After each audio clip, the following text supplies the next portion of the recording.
presentación para que me aparezca el texto, vamos a ver que Dios se encarna también como lágrima en Jesús.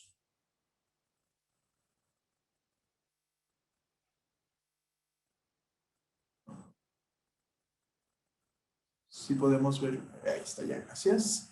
Se encarna como lágrima en Jesús cuando Jesús llora por el dolor de sus amigos. Esto lo encontramos en el libro de Juan, cuando Jesús llora la muerte de su amigo Lázaro y el sufrimiento de las hermanas de Lázaro, que también son sus amigas más cercanas. Lo vemos también en el Evangelio de Lucas, cuando Jesús llora porque ve delante de él un pueblo que no se deja amar por Dios porque han aprendido una imagen errónea de Dios. Ven a un Dios vengativo, ven a un Dios juez, ven a un Dios que parece un monstruo. Y Él les quiere presentar un Dios distinto, un Dios que es ternura, un Dios que es amor, y llora porque no se dejan amar por Dios. Y también Jesús es lágrima encarnada del Padre por el propio dolor del Hijo. En la carta a los Hebreos tenemos aquí la imagen de Jesús en el huerto también. Dicen, Jesús lloró su propio dolor. Llora en ese huerto también porque quiere amar y no recibimos su amor. No lo dejamos amarnos. Y aquí nos dice el Papa, el amor de Dios se hace lágrima, se hace llanto de ternura en Jesús. Llora por cada uno de nosotros como lloró por Jerusalén cuando no nos dejamos amar. Esta es la ternura del amor de Dios. Dios es amor y Dios es ternura. Hasta aquí lo que hemos visto es, no solamente en nuestra realidad está el sufrimiento y está el amor de Dios, sino que ese amor de Dios que no conoce límites, encarnado, vive esa propia realidad. Dios mismo vive su propio amor y vive también el sufrimiento que todos padecemos. No es ajeno a esa experiencia de dolor. Y ante eso, ¿qué nos propone? Vamos a pasarnos a la siguiente diapositiva. Nos propone las bienaventuranzas. Yo recuerdo cuando era prenovicio, yo estuve un año acompañando un proyecto con migrantes en Torreón, y yo creo que esa fue mi primer crisis dentro de la compañía, ¿no? Mirar el enorme sufrimiento de nuestros hermanos de Honduras, de Nicaragua, de Guatemala, de México mismo, que se llegan a sentir abandonados por Dios, o al menos yo pensaba que así se sentían hasta que me acerqué verdaderamente a ellos y descubrí su esperanza. Por eso pongo esta imagen. Allá comparábamos a los migrantes con una pequeña flor que crece entre el pavimento. Los migrantes encuentran no solo de qué manera conseguir su sueño de una vida mejor, ¿no? Se esfuerzan por llegar ahí, sino que además su relación con Dios brota así, en medio de las dificultades que viven, en medio de asaltos, secuestros, violaciones, homicidios. En medio de eso, su relación con Dios empieza a florecer como esa pequeña plantita que nace entre la grieta del pavimento. Jesús nos propone las bienaventuranzas como una promesa. Pero en ese mismo prenoviciado recuerdo mucho un domingo que escuchaba varias homilías porque quería que me quedaran claras las bienaventuranzas, entonces me aventé como 5 misas en ese día. Y me encantó tanta la homilía última que escuché de un jesuita que se llama Ricardo Lapuente, que decía, a ver, las bienaventuranzas, preguntaba a la gente, ¿son una promesa para hoy o para mañana? Y decía, son una promesa para hoy y para mañana. Como creyentes estamos seguros de que ese amor de Dios al momento de nuestra muerte nos recibe, y nos recibe en la plenitud de su amor. Pero también, y esto nos cuesta más trabajo, debemos creer que esa promesa de amor es también patente hoy. ¿Qué es la bienaventuranza? Podemos cambiar esa palabra de bienaventurado por felices. E incluso el mismo texto no tiene verbo. No dice son felices ni serán felices. Jesús simplemente dice felices o bienaventurados. Y nos dice aquí, los pobres de espíritu, los afligidos, los desposeídos, los que tienen hambre y sed de justicia, los misericordiosos, los limpios de corazón, los que trabajan por la paz y los perseguidos por causa del bien. Aquí Jesús lo que está haciendo es compartir su propia vida. Él se ha vivido feliz desde esto. Pero ¿qué significan estas bienaventuranzas? Vamos a verlo desde la propuesta de otro jesuita español ya muy viejito, que vivió casi toda su vida acompañando gitanos y trabajando él como albañil. Vamos a ver la siguiente diapositiva, por favor. Tenemos aquí las bienaventuranzas según el jesuita Adolfo Chércoles. Él nos presenta no solo la promesa que nos hace el Señor, sino que también nos presenta la situación del mundo que trata de quitarnos esa promesa. Nos dirá, donde Jesús promete la felicidad a quienes son pobres de espíritu, es decir, quienes no codician, la promesa es el reino de los cielos. ¿Y qué es este reino de los cielos? No es otra cosa que Dios mismo. No hablamos, como decía un jesuita que ya falleció, Héctor Díaz Valencia, no hablamos en realidad del reino de Dios, sino el Dios del reino. Hablar del reinado de Dios es hablar de Dios mismo, de cómo es Dios con nosotros, de cómo es esa ternura, cómo es ese perdón, cómo es ese amor. Entonces, frente a la riqueza con la que nos trata de seducir a veces el mundo, la pobreza en realidad no es un defecto cuando se vive como pobreza espiritual. Es decir, no estamos aquí hablando de la pobreza que no te deja comer, que no te deja vivir pleno. Hablamos de la pobreza del espíritu. Cuando no codiciamos, nos abrimos a lo que viene gratuitamente de Dios, que era lo que reflexionábamos ayer. Eso que a ustedes les ha regalado la gente en su servicio social. Eso es vivir su pobreza espiritual. Cuando nos abrimos a que aquel que vemos como frágil es capaz de darnos más de lo que nosotros a ellos. Frente a la promesa de que los afligidos también son felices, que esta para mí se me hace imposible de entender. ¿Cómo puede ser feliz quien llora? Dice Chércoles, el afligido es quien no huye de su propio dolor. Y son felices porque cuando aceptas tu dolor, eres consolado. Frente a lo que el mundo ofrece de evitar el dolor, de adormecerlo, de ignorarlo, de caer en muchas acciones, vicios, que nos ayuden como a no sentir ese dolor, la propuesta de Jesús es afrontar ese dolor, abrirte al consuelo de Dios, abrirte al consuelo del resucitado. ¿Son felices los desposeídos? Es decir, los que no son agresivos, los que no tienen agresividad en ellos, porque heredarán la tierra. ¿Qué es este heredar la tierra? No es otra cosa que abrirse a la justicia de Dios. Este heredar la tierra, como les decía ayer, ¿de dónde nos crea Dios? Del barro. Quien hereda su propio barro, quien hereda su propia condición frágil, es capaz de abrirse al encuentro del otro, de recibir al otro antes de rechazarlo. La promesa de que es feliz quien tiene hambre y sed de justicia, es decir, quien tiene hambre y sed del reino, es decir, quien tiene hambre y sed de Dios, son felices porque serán saciados.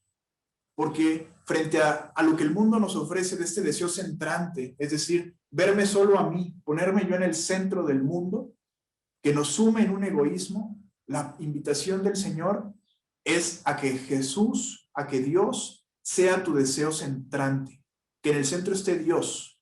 Quien tiene hambre de Dios, quien lo quiere poner en el centro, nunca se va a quedar hambriento ni sediento, porque Dios es ese amor sin límites, es ese amor que se dona sin conocer límites, que se está siempre dando más.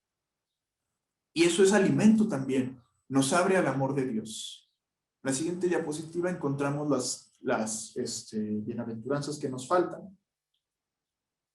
Tenemos que son felices quien es misericordioso, es decir, misericordia, miserere y cordo, es como el origen de esta palabra, ¿no? Literalmente es sentir la miseria en el corazón, pero la miseria del otro. Traducido o quizá actualizado a nuestro lenguaje, es prácticamente darle al otro un espacio en tu corazón. ¿Y por qué son felices ellos? ¿Por qué son felices los misericordiosos? Porque alcanzan un espacio en el corazón de otro, empezando por Dios. No porque antes no tengan ese espacio en el corazón de Dios, sino porque cuando no te vives en esa entrega desde la fragilidad, se nos nubla la visión de Dios. Donde el mundo nos ofrece ver siempre la propia imagen, la invitación del Señor es a vivirnos primero desde abajo, desde la propia fragilidad, porque cuando vivimos esa fragilidad somos cada vez más capaces de acceder al perdón de Dios, que es nuestra verdadera fuerza. Como decía el Papa también, Dios no se cansa de perdonarnos, somos nosotros quienes nos cansamos de pedirle perdón. ¿Por qué? Porque vivimos desde la propia imagen. Esa imagen desde la que queremos vivir nos dice, no, yo no puedo tener esta mancha, yo no me puedo equivocar así. Ese es el ego herido. Cuando decimos, sí me equivoqué, sí la regué, nos abrimos a experimentar ese perdón, que se nos da incluso antes de pedirlo, pero no se experimenta sino hasta que lo pedimos. Nos dice Jesús también en la sexta bienaventuranza, que son felices los limpios de corazón, es decir, quien vive de manera auténtica porque verán a Dios. Frente a la invitación del mundo a vivir un protagonismo, que siempre seas tú el que esté bajo el reflector, la invitación del Señor es hacernos como niños. ¿Cómo es el niño? El niño siempre va a buscar el cobijo del padre o de su madre. Y en ese cobijo que busca, siempre la respuesta de Dios es una acogida incondicional. Cuando somos auténticos, cuando vivimos la fragilidad, somos acogidos por Dios. Son felices también los que trabajan por la paz, es decir, quien busca siempre el encuentro antes que el desencuentro, quien busca siempre al otro antes que rechazarlo, antes que violentarlo, porque serán llamados hijos de Dios. Es decir, no podemos llamarnos hijos de Dios si no nos vivimos como hermanos. Y eso es bien difícil a veces. Creemos que el dolor y el amor de Dios es solo para nosotros. Y aunque es para nosotros individualmente de forma especial, está ahí para todos. Cuando el mundo ofrece seguridad afectiva donde no la hay, vivir la fragilidad, abrirnos al perdón, nos hace ver como hermanos. Compartimos la misma condición de barro todos. Y la última bienaventuranza, si nos regresamos tantito, por favor.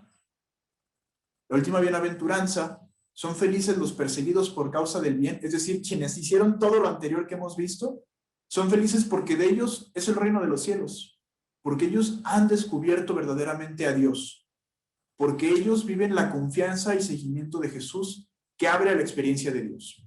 Entonces, el paso que hemos hecho es desde esta realidad de dolor y amor infinito de Dios, al Dios que se encarna desde la lágrima del Hijo, al Hijo que nos presenta el verdadero rostro de amor y ternura del Padre, llegamos a la confianza y seguimiento que no se vive en el contexto, sino en la experiencia.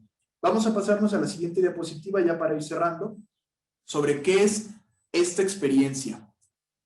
Ignacio lo propone como principio y fundamento. Esa experiencia de Dios que te hace moverte, que es tu motor. Del lado izquierdo tenemos el texto antiguo que no lo voy a leer porque pues, es un texto de 1530 más o menos, en un lenguaje súper caballeresco. Más bien leeré el de la derecha que es una actualización. Lo que Ignacio propone es que el ser humano es creado para amar, reconocer y seguir a Dios y mediante esto encontrar sentido a su vida, encontrar la finalidad. Y todo lo demás en el mundo, todo lo demás en nuestra vida es para nosotros, para que me ayuden a encontrar ese sentido. Y de todo esto se sigue que yo tengo que hacer uso de todo ello en la medida en que me ayuden. Pero más resumido aún, porque esto todavía a veces nos complica un poco, nos pasamos a la siguiente diapositiva. Más resumido aún, tu principio y fundamento, es decir, la voluntad de Dios, no es otra cosa que tu deseo más profundo. El deseo más profundo que tú tienes para tu vida, esa es la voluntad de Dios para ti. Dios no te pide nada que no puedas hacer ni dar. Su deseo para ti es tu deseo más profundo. Que tengas vida y vida en abundancia. Esto pareciera muy fácil, pero en verdad, donde nos atoramos no es en qué quiere Dios de mí, sino en qué quiero yo. Nuestro deseo más profundo a veces está bien escondido. Nos da miedo tratar de buscarlo. Queremos que sea de forma inmediata. Queremos encontrar el sentido de nuestra vida así de sopetón. Queremos que todo esté ahí ya puesto.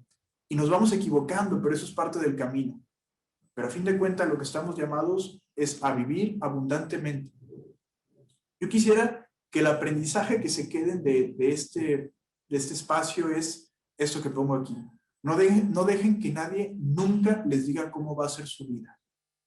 Ni los momentos difíciles, ni los momentos de soledad, ni los momentos de duelo, ni los momentos de pérdidas familiares, ni los momentos de acompañar a alguien que está muriendo, ni los momentos de abandono, ni los momentos de errores, de pecado. No dejen que nada de eso les diga cómo va a ser su vida. Ni siquiera Dios lo hace. Dios te expresa su deseo de que tengas vida abundantemente, pero no te obliga a ello. Te pone ahí el camino y te va a acompañar. ¿Qué sigue después de esto? Una invitación a un diálogo. ¿Cómo se encuentra ese deseo profundo en diálogo? Y un diálogo que no puede ser sino un diálogo amoroso. Y aquí yo les compartiré un poco de mi vida espiritual, mi vida de oración. En los momentos más difíciles de mi vida, donde más he sentido claramente esta presencia amorosa de Dios, han sido precisamente en momentos difíciles, ¿no? De ocupar una semana la cama de un hospital, sentirme solo, en momentos donde ya no podía ir un compañero a visitarme, estaba solo en una cama, los médicos no sabían qué fregados tenía, y viendo hacia el horizonte, ya así como medio desesperanzado, de pronto sentí que mi mirada dejaba de apuntar hacia el infinito y se golpeaba así de frente con algo. Y fue sentir ahí la mirada de Dios, que no me decía otra cosa más que aquí estoy.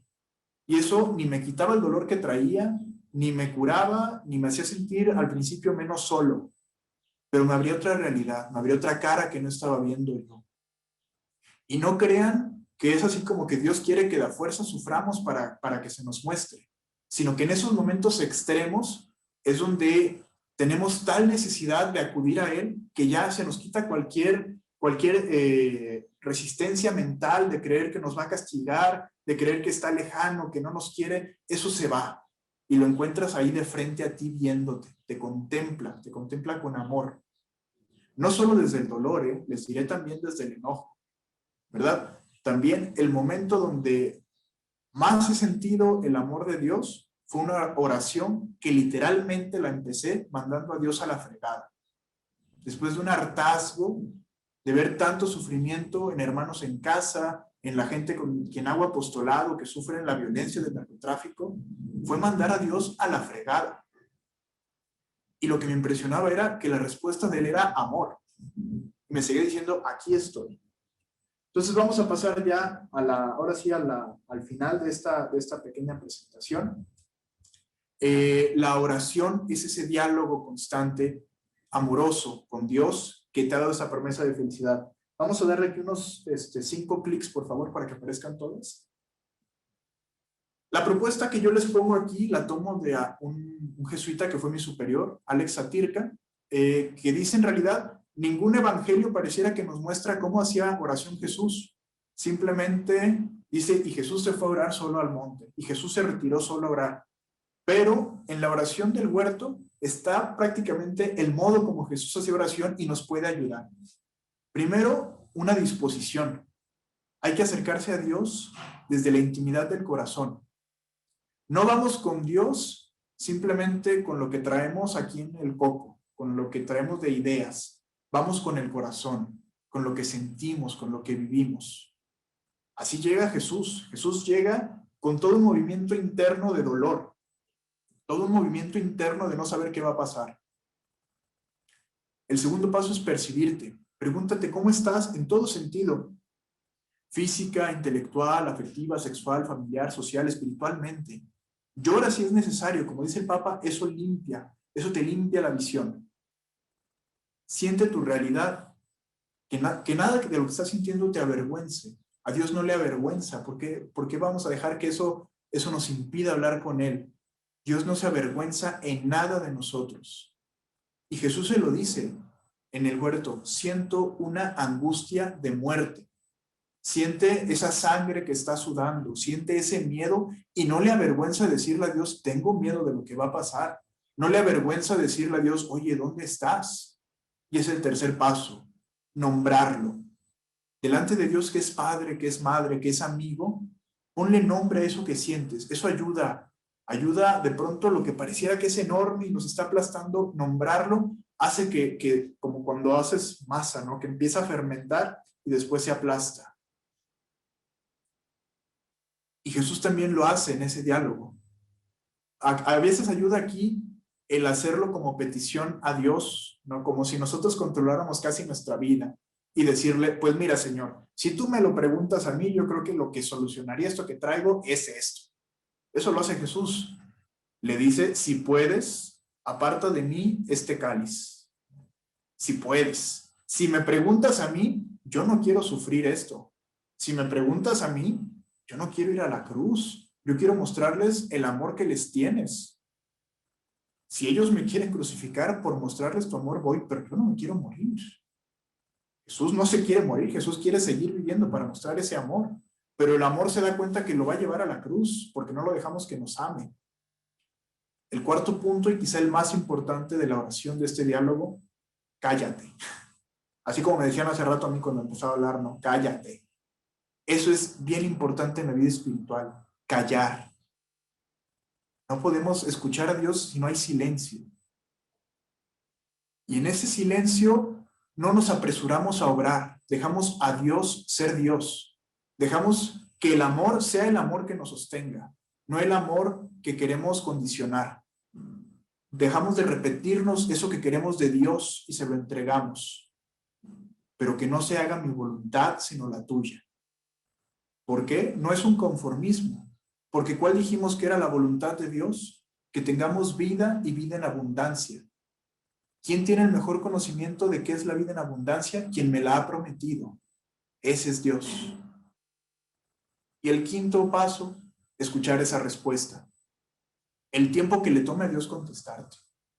Puede ser en ese momento que te sentaste a hacer oración, puede ser un día después, puede ser como me pasó a mí 6 meses después de oración, de que no contestaba y finalmente sentía ahí su presencia en ese yo aquí estoy.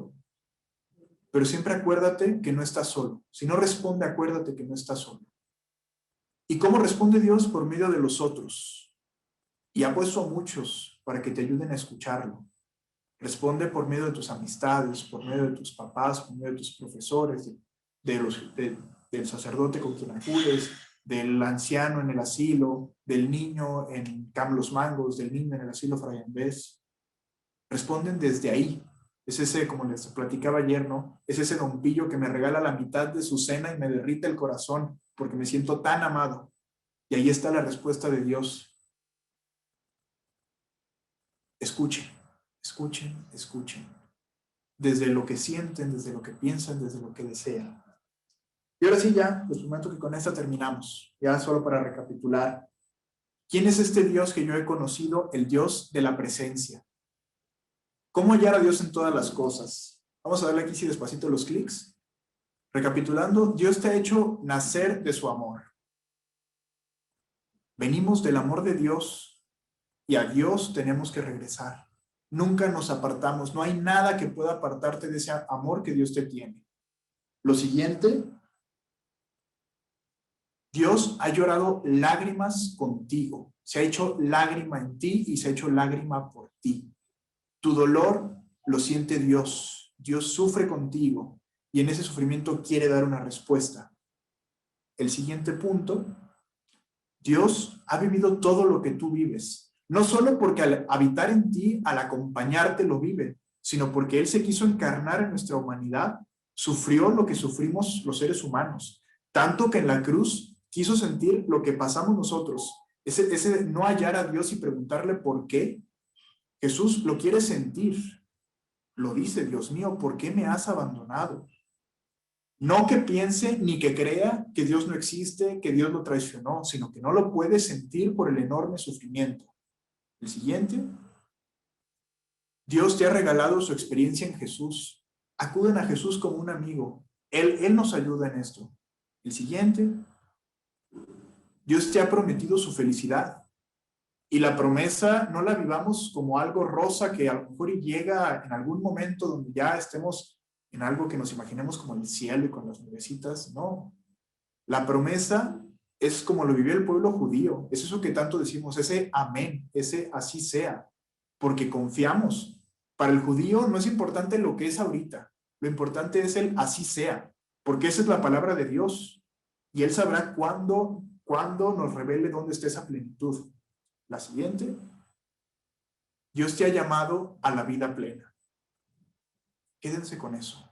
Ustedes están llamados a ser felices. A veces no la hallamos la felicidad. Y a veces nos cuesta trabajo hallarla por nosotros mismos, pero hay muchos que son puestos para que la encontremos. Acudan al departamento de formación ignaciana. Déjense querer por los abuelitos, déjense querer por los niños cuando podamos volver a la presencialidad, ¿no? Déjense querer por su familia, acérquense a los jesuitas que están ahí en el cultural. Dejen que otros también les hablen de esta promesa. En fin, al siguiente es quizá lo más importante. Dios te sostiene en medio del dolor. Y nos lleva ahora sí finalmente al siguiente punto, que es Dios te promete estar ahí contigo. Dios es el Dios de la presencia. No sabemos a veces cómo es esa presencia, pero está ahí. Y por el simple hecho de estar cambia toda la realidad. En oración pueden ir encontrando esta presencia. Y concluimos ahora sí ya con la siguiente para pasar algunas preguntas, si es que las hay, si es que me dejan, porque ya nos pasamos de tiempo. La pregunta de si creemos en Dios en realidad es posterior. La primera pregunta es, ¿le crees a Dios? Antes de creer en Dios, tienes que creerle. Antes de creer en algo, le creemos a quien nos habla de ello. Pero para creerle a Dios hay que conocerlo. Y para conocerlo, hay que dialogar con Él, hay que acercarnos. Confiar en Dios, pues, va más allá de la dificultad de los tiempos. Como les decía, no es contexto. Su presencia nunca cambia. Sea en momento pleno, sea en momento difícil, Dios no cambia. Dios está ahí como presencia de ternura, de amor. En ese sentido, es el Dios de la constancia. Es ese amor sin límites. Ese amor jamás se mueve. Está ahí siempre. A mí este icono me encanta, se llama Teotokos o Teotokos, que es la madre de la ternura, que tiene como un juego de palabras. Ciertamente María es madre de la ternura, porque ella es la ternura también encarnada, pero en el sentido de que es madre de Dios, también es madre de la ternura, porque Dios es ternura. Dios se quiso hacer ese niño que está ahí pintado, ese niño frágil que junta su mejilla con la de su mamá para mostrar esa ternura, y así también se acerca a nosotros. No duden en buscar esa mejilla, en buscar esa fragilidad de Dios que se hizo frágil para que lo podamos ver mejor y acompañarnos y amarnos. Quédense con eso. Dios es esencialmente amor. Y nada ni nadie los puede apartar de ese amor, hermanitos. Nada ni nadie. Y bueno, ahí yo ya me callo. Si quieren abrir un espacio para preguntas.